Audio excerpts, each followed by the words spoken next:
Good evening. Calling to order the Revere School Committee meeting of the committee at 6 p.m. on Monday, August 19th. We'll all rise. Tuesday, August 19th. We'll all rise and salute the flag. I pledge allegiance to the flag of the United States of America and to the republic for which it stands, one nation, under God, indivisible, with liberty and justice for all. Dr. Colucci, will you call a roll? Mrs. Bronson Rizzo. Stacy, can you hear us? She's on mute. We go back to her. Mr. Caggiano. Here. Mr. Kingston. Here. Mrs. Milbury Ellis. Present. Mrs. Monterosso. Present. Mr. Sinella. Mayor Keefe. Here. And Ms. Rizzo? You here? I can. Here? Great. Ms. Rizzo is present. There we go. No, I'm not on mute.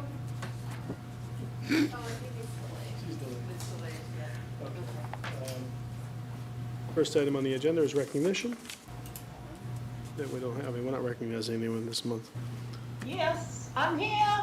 Yes, thank you, Ms. Rizzo. I can hear you. Just type in and let her know. All right. Let her know we know she's here. Okay.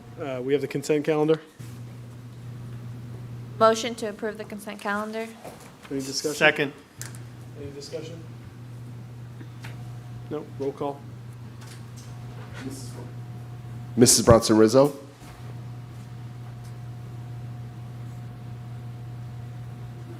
She's nodding. Okay. And we just lost our. Okay. Okay. Mr. Caggiano. Yes. Mr. Kingston. Yes. Mrs. Milbury Ellis. Yes. Mrs. Monterosso. Yes. Mr. Sinella. Present. Mayor Keefe. Yes. Motion passes. No, do you want to say that? Yes. Mr. Snell, thank you. Okay. There is no student representative report this month. We have public speak. Now is an opportunity. Ms. Monterosso, do you want to invite anyone up to public speak? Yes. If you care to. Robin, do we have anyone signed up? On Zoom, do we have anyone, Dr. Kelly? Nobody on Zoom. Okay, then motion to close public speak. All in favor? Aye. Aye. Sorry, we need a second first. Yep. Second. Okay. Discussion? All in favor? Aye. Aye. Okay.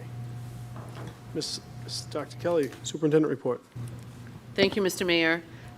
We have 3 items on the superintendent's report. The first one is brief, but probably the lengthiest of the 3. And that is the introduction of our new deputy principal of Revere High School, which we are all very excited about. Shay St. Laurent is our new deputy principal. She brings over 20 years' experience in high school teaching and instructional leadership. Most recently, she was the director of curriculum and instruction for grades 6 through 12 in Portsmouth Public Schools, way up in New Hampshire. In that role, she led the curriculum alignment, assessment design, and professional development, and co-chaired major district initiatives, including the development of their Portrait of a Graduate, their strategic planning, and their NEASC accreditation, and the transition to an inquiry-based model of instruction. So, as you know, all areas that we are very much invested in here in Revere. So we're very excited for Shay to bring her expertise to us here. She also, prior to being in Portsmouth, served as the Andover, Massachusetts Public Schools Pre-K through 12 Program Coordinator for Digital Learning and Innovation. There, she oversaw their blended learning and built professional learning systems to support educators and students as they shifted through technology and instruction and technology integration and deeper learning initiatives. Again, more things that we're very focused on.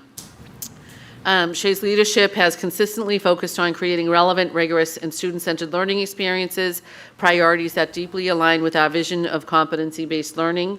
She launched and facilitated the Innovation Lab course grounded in design thinking, helped lead Andover's Idea Studio and Maker programs, and coordinated Andover's Global Pathways program to expand global learning and post-secondary readiness. Her work empowering teacher leaders, rethinking instructional materials, and building systems that support equity makes her an ideal partner to us as we advance our core commitments in competency-based learning, personalized learning pathways, and deeper learning experiences. So please join me in welcoming Shay to our community. And Shay, I'll invite you up to say a couple of words. We'd also like to say a quick hello to your husband and daughter, who are here with you as well. My husband Tim and daughter Kylie are with me tonight, and I also have a son Connor who plays high school football, couldn't join us tonight. Thank you so much for the warm welcome. I am super excited to join this team at Revere High School. I'm most interested in the progressive plans that you have as we move into the new high school in 2028. And I'm super excited to bring my expertise in deeper learning and to really moving teacher leadership forward and designing those learning experiences that Revere would like to move toward. And so I'm thankful to be here, excited for the opportunity for my own growth, and I am really excited to welcome in the students and staff this week and get to know everyone and spend the year really listening and learning and helping to move it all forward. Congratulations. Awesome. Thank you so much. Thank you. Did any members of the committee have any questions or comments they'd like? Good luck. Thank you. I appreciate it. I'll share my just welcome to the district. We had talked, Dr. Kelly and I, on the appointment, and everyone that had seen your resume knew that you were coming from a high pedigree, but also we thought you'd be a good fit with Mr. Principal Bowen. We care deeply about the high school, so we're excited to see you come on. Awesome. Thank you. I'm really excited to work with Chris. and Thank you. Congrats to your family. Yeah, thank you so much.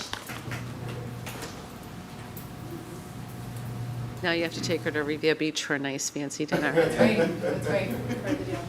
Dr. Kelly's fan. You hear that, Tim? All right, write that down. Okay. Okay, the next item on the superintendent's report is, am I looking at the wrong agenda? Sorry, Influence 100. So I'm very happy to report that Ms. Lisa Hannafin, who's one of our special ed directors, has been accepted into the Influence 100 program. Some of you will recall when Dr. Napier was part of that program a couple of years ago, and also that I have an Influence 100 intern, Erin Vanderveer, who works for the Department of Education, but will be shadowing me through the Influence 100 program for this school year. I've also agreed to mentor Ms. Hannafin at the same time. The Influence 100 program is designed to build diversity in educational leadership, and that means both racial diversity and gender diversity. As many of you know, nearly 80% of all educators are female, but only about 30% of administrators are female. So there's a very very significant imbalance in those two areas. And so Influence 100 is a program by the Department of Education that seeks to bring both gender and racial equality, or greater levels of equality, to the administrative staff in our K through 12 public schools. One of the requirements of the Influence 100 program is that we demonstrate as a community that we are in support of the program, and it requires that a school committee member work with me to mentor these folks. And it includes attending 4 virtual meetings of 2 hours each. One is on September 11th, one is on November 13th, there's one on January 29th, and one on March 17th. So what I'm asking now is what I'm wondering now is if there's a committee member who's interested in supporting Ms. Hannafin and myself in this work as we go forward. Ms. Monterosso. If there's no one else interested, I couldn't do it before when I was a state employee working for DESE, but now I'd be more than happy to. And if there's any changes after December, we can talk about someone else coming in. Folks, okay? Yeah? Thank you. Okay. So if you can just send me the information, Dr. Kelly, and I'll put that in my I'll forward that calendar. email. Perfect. Thank you. Thank you. The last piece of the superintendent's report is just an update on our title funds. And I had emailed the school committee a couple of weeks ago to share the great news that the federal government had released funding for Titles 2, 3, and 4, which previously had been on hold and had us very nervous and wondering how we were going to come up with the money to pay for the nearly $900,000 worth of professional development and salaries that we had already planned on using the title grants to afford.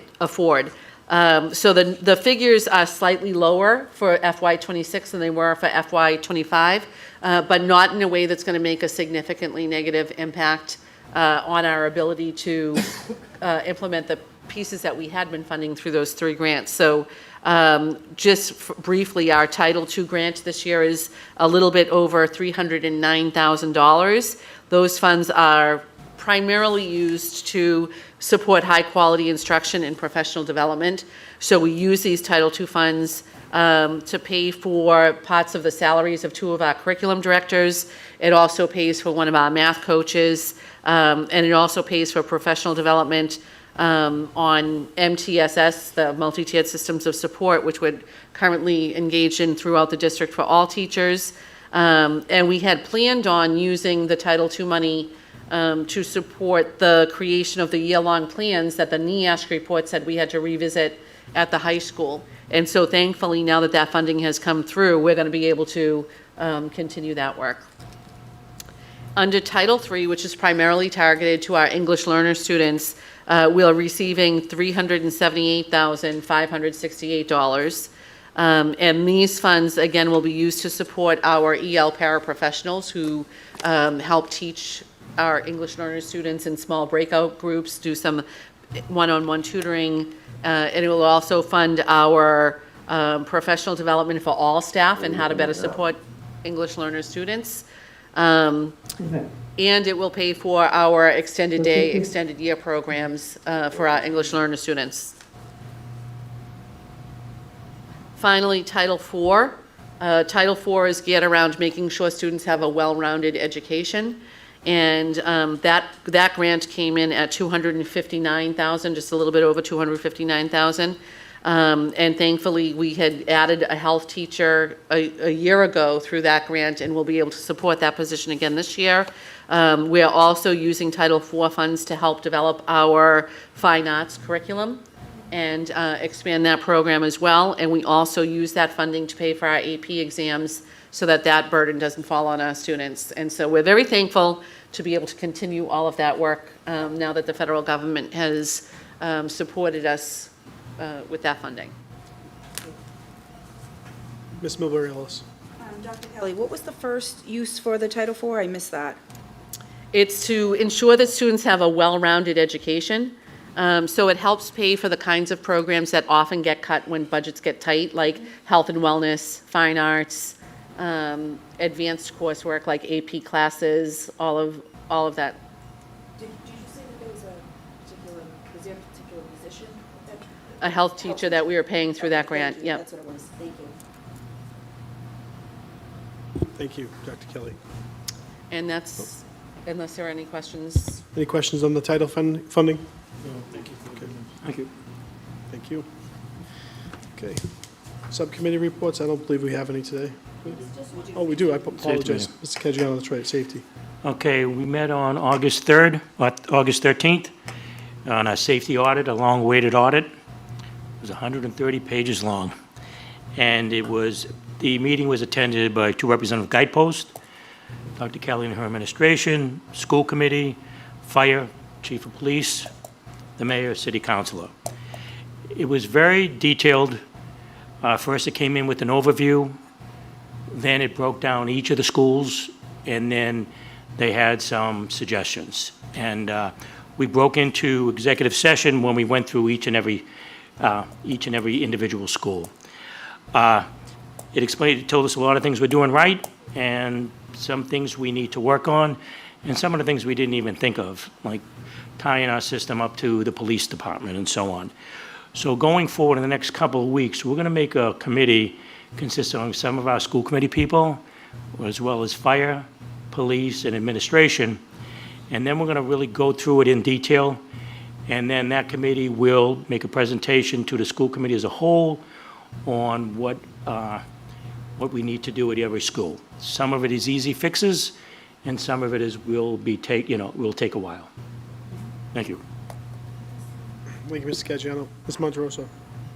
Two questions. My first question is, can a copy of this audit be sent to the whole committee so we can look at it? Well, the overview and the presentation and the overview will. As far as each individual school, if you need to review it, you need to come to the school. This is Okay, for for the security safety, purposes yeah. only. I can't have it, put out for everybody to see. Okay, and then, And if I can just add there, Dr. Galucci has copies in his office. Anytime you want to come in, take a copy, you're welcome to sit anywhere in our section or take it to the Learning Commons, wherever you need a quiet space, to sit and read, and then just return the copy to Dr. Galucci, where he has them inventoried and numbered and carefully counted. okay.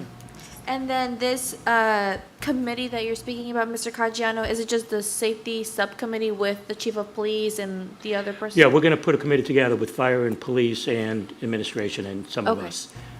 And then that'll be kind of the working group before the presentation? Correct. To the whole committee? I just feel if more people involved, you want your fire and your police there. And especially if we want to combine our systems a little, it would be good to have their feedback also. Yeah, and so to confirm, no major decisions will be made until things are presented and brought to the full? Correct. Okay, great, thank you. I think if I can add, one of the charges to that committee is going to be to develop that kind of year-long or multi-year-long, in some cases, plan of here's what we need to address right away.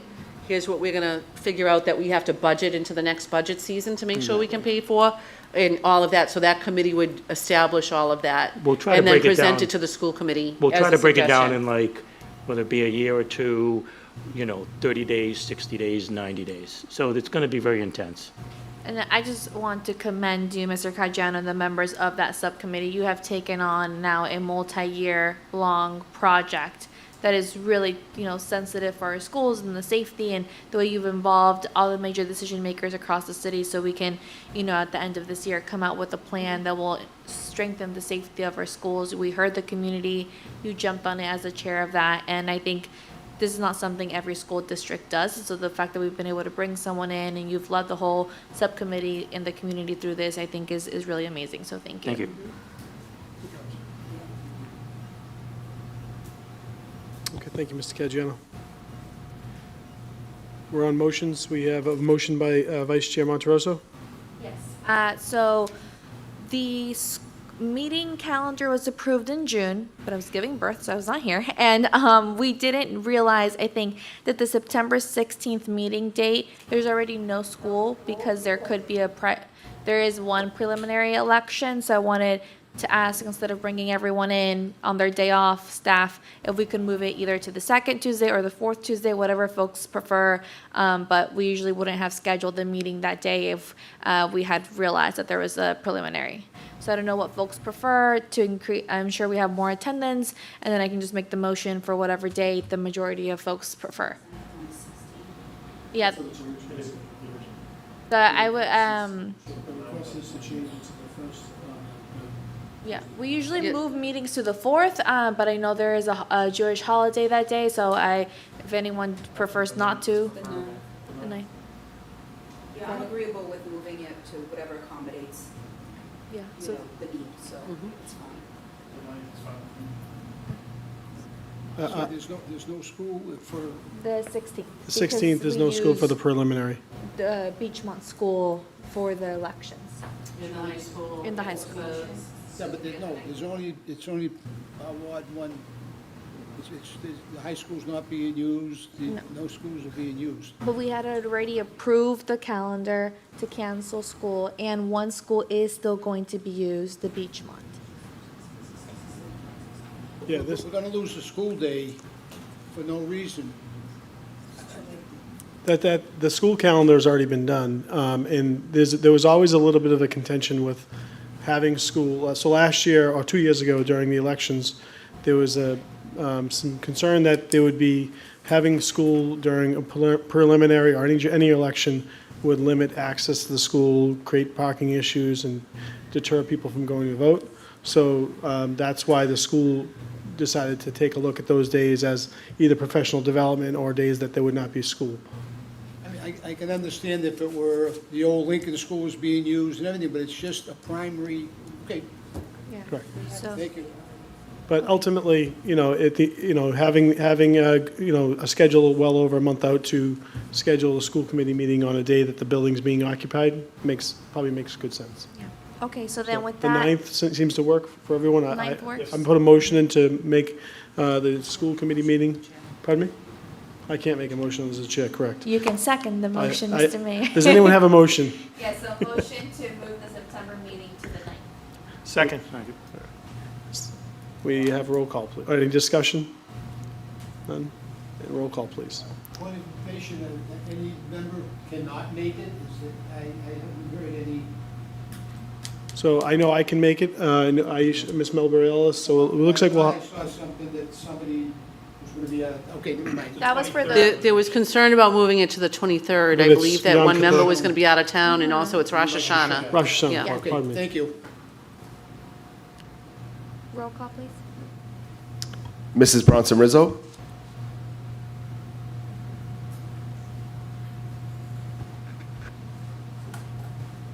I think she's having some technical issues.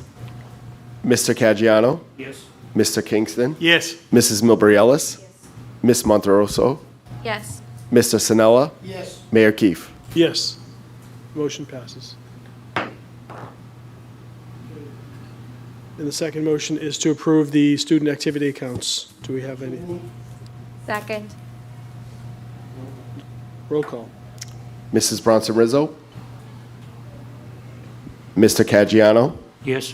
Mr. Kingston, Yes. Mrs. Milbury Ellis, Ms. Monteroso, Yes. Mr. Sinella, yes, Mayor Keefe. Yes. Okay, we're on hearings. There are none. And we have the unfinished business. We have the additions to the handbooks. Ms. Kelly, do you have some? Yes, I did send an email to the committee today, and we made 5 adjustments to the handbook. All of them were based off of discussion that we had at the last school committee meeting. And so you have 2 documents in your email that hopefully are openable. Did you try again?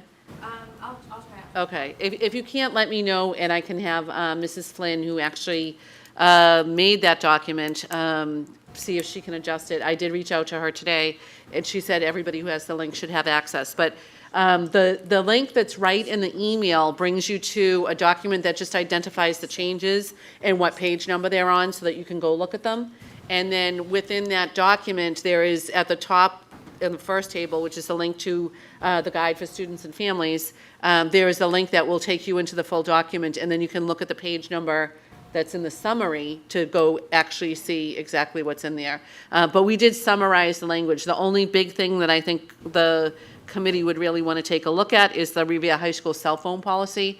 Everything else was, the first 2, the description and process for forms for teachers working under 2 licenses or who have bi or multilingual capabilities that are supportive of students, is really just a description of what we agreed to in the contract negotiations, along with a form for them to apply for that benefit.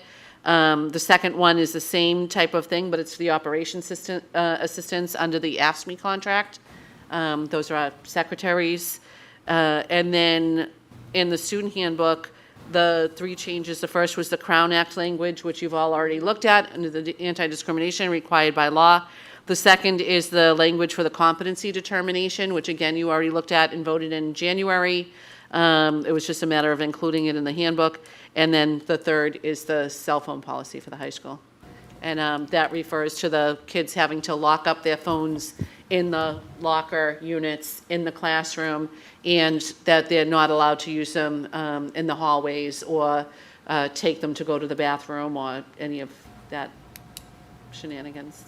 Okay. Ms. Milbury Ellis. There may be some additional updates as well. I do need to schedule a policy meeting. I did notice the state came down with a host of updates that we need to, as a committee, as a subcommittee, take a look at, and they may not affect us at all. We may decide not to change anything, but I haven't looked at them close enough to see whether, there's some that would warrant a change to our handbooks and our policies themselves, okay?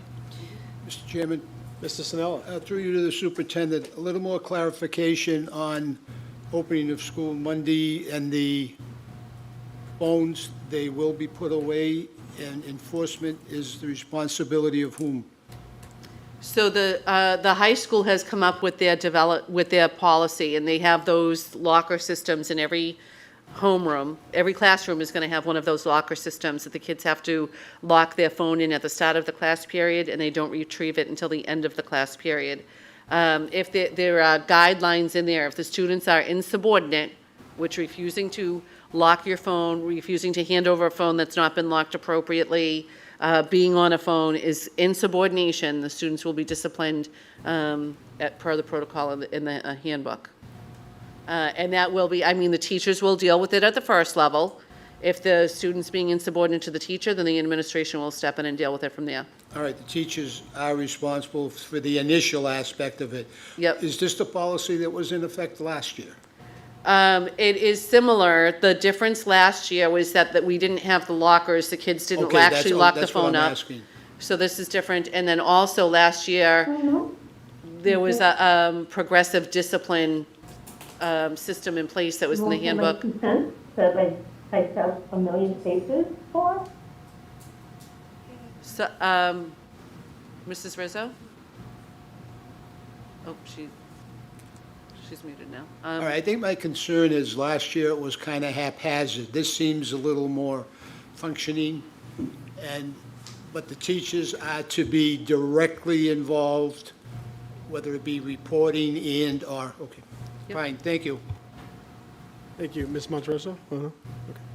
I was just gonna say, while we're on the topic of cell phones, there is a bill that has been moving through, so I've lost track. I don't know if it's now at the governor's desk or if it passed on to the Senate. There's two bills. One has moved faster than the other, but basically it looks like we will have a statewide ban on cell phones. So I don't know when that'll come into play for all of us 27. to think about. Did you say we will or we will not? We will. My understanding is that the bill is likely to pass, that there's a lot of support at the State House for the bill, but that the bill is going to put enforcement and implementation in the hands of the local school boards, so. Yeah. Well, with that, I don't know if anyone else has any comments. I just wanted to kind of bring up on the cell phone policy.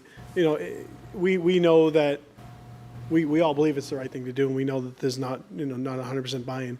My concern, and I know that we all share this, is that heavy lift over the first few weeks of school, getting the kids adjusted, the students adjusted to the policy, getting the administrators and the faculty adjusted, because it's a big burden. You know, 1-2 students being disruptive with not one to turn this over can really change the entire day at this level. So all I'll say is we're 6 days away. Is, you know, all the resources we need, all hands on deck, whatever this committee can be of service to support. Well, 5 calendar days, 6 calendar, is whatever we can do to be of support to help. And certainly I don't think anyone wants to be the authority in the classroom. I don't think any of us are fit for that. No offense to anyone. But you don't want Fred Sinella disciplining in the classroom, and you don't want Pat Keefe doing it either. I'm not sure which would be worse. Right, so, but what I will say is, I think that we just need to be very prepared. This is not something that, we know it's coming.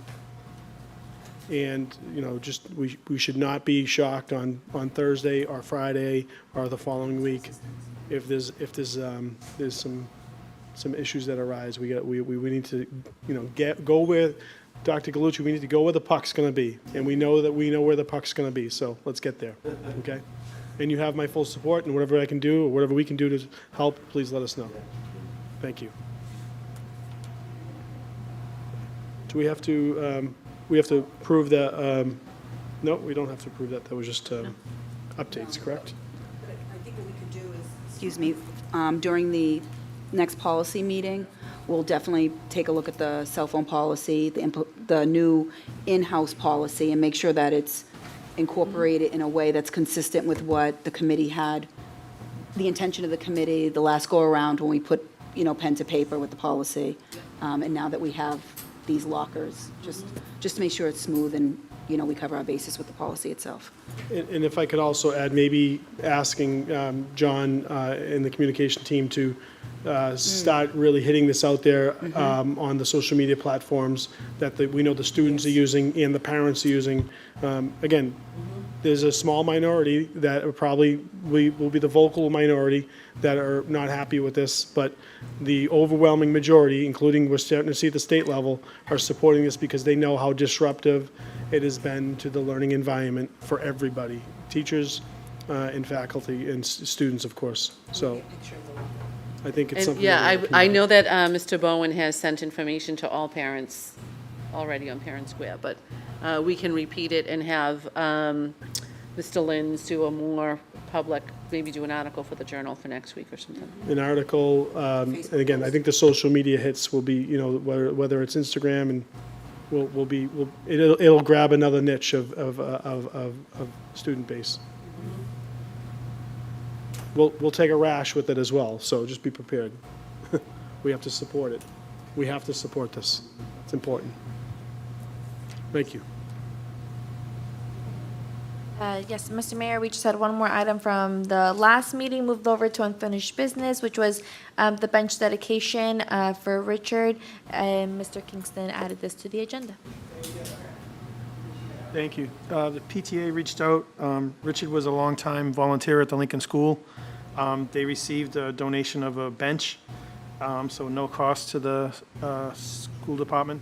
And they'd like to have permission to dedicate the bench to him for his long-standing volunteer work at the Lincoln School. Thank you. Ms. Kelly? So this is a tricky situation because obviously this is a very beloved person who was a great contributor to the Lincoln School community. One of the things that past school committees have been very cognizant of, and that I think is important to think about, is that our schools are places for our students. And when we move down a path of honoring and memorializing some people, there become two complications with that. One is people have different opinions on what qualifies somebody to be memorialized. And the second is, over the years, there becomes a significantly large number of people memorialized. And so if we project this idea down 5, 10, 15 years from now, how many memorial benches would we have, and who exactly would they be for, and what message does that send to our students? I think particularly of the students who may have had some emotional distress themselves, and may have lost a close relative or a parent or somebody like that, and be thinking along the lines of how can my parent be memorialized here as well. I think that in the past we've been very cognizant about trying not to turn schools into places of memorial for exactly those reasons that I've just articulated, is that it becomes a daunting task when it's iterated over several years and several situations. I'm wondering if there is a less permanent way that the Lincoln School could honor the memory, even if it's a recurring. I know that Mrs. Milbury Ellis had mentioned earlier, perhaps a scholarship in the name of Mr. Sanasuaso, or I don't know. But I would just offer that for the school committee's consideration as you contemplate this idea of creating a memorial bench. Ms. Monterosso? To gain clarity, Mr. Kingston, they want to donate like a bench to place at the school? It's not on the grass. I'm sorry. To my understanding, again, and not my idea, I was just approached and asked if the school committee would approve it. A bench, my understanding is a bench in front of the school in the grassy area on Tuckerman Street. I think for me, I would be willing to move this to postpone consideration of this until next meeting, just so we all can think about it a little bit more, since it's the first time the majority of us have talked about this. But before I make that motion, I'll see if anyone else has thoughts. Mr. Sinella? Maybe it's a gray area, but we don't own the schools and we're not responsible for the grounds. I don't know if we would be authorized to approve something of this nature. Maybe a ruling from the solicitor or something before, the legalese of it. But I mean, someone had mentioned possibility of a moving on, a little award and/or something of that nature for the family, or field day, have a name put on the T-shirt, something like that. Mr. Sinella, that's probably something we can have taken a look at, and I think Ms. Monteroso's question was also valid in maybe just taking time to review it. What I'll say is, from the city standpoint, outside of the school purview, typically we have some certain standards when it comes to especially putting names affixed to buildings or adjacent for certain designations of either career service or military service or community or service to the city, whether it's employment and things like that. So that the same exact reason that Dr. Kelly had mentioned, we do get a lot of requests from people coming in, whether it's an old street that they lived on, so it's one of those where there's a delicate balance. You want to be respectful to people in their service to our community in whatever form that may be, and the fond memories that family members may have, and certainly to Mr. Santiswa. So, I think every time I went to the Point Pines Yacht Club, right? It's the same gentleman, he's a gentleman, and I would see him walking by a couple of the neighborhoods that I would see, a great person, and always greeted me with a warm smile. So I know that in some way, shape, or form, a community like ours will find a way to recognize and memorialize him in the appropriate manner that's consistent with every resident that has lived here for their generations and also the future generations that we'll have. So we should do something, we should think of something thoughtful as a community, whether that's with the school grounds or, the Point Pines Yacht Club, or something that's appropriate that is, again, just consistent. Motion, I move we postpone this matter until the September 9th regular meeting. Second. Roll call. Well, it doesn't look like Ms. Rizzo's on, so we can do it. All in favor? Aye. Aye. So ordered.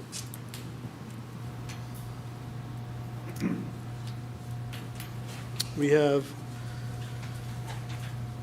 any other new business? No? Executive session, nothing, and do we have a motion to adjourn? So moved. Second. Okay, and we will see everyone on September 9th for the next, pardon me? Yes, I will do that. So the next school committee meeting will be on September 9th. Motion to adjourn? Oh, sorry, all in favor to adjourn? Aye. So ordered. Thank you.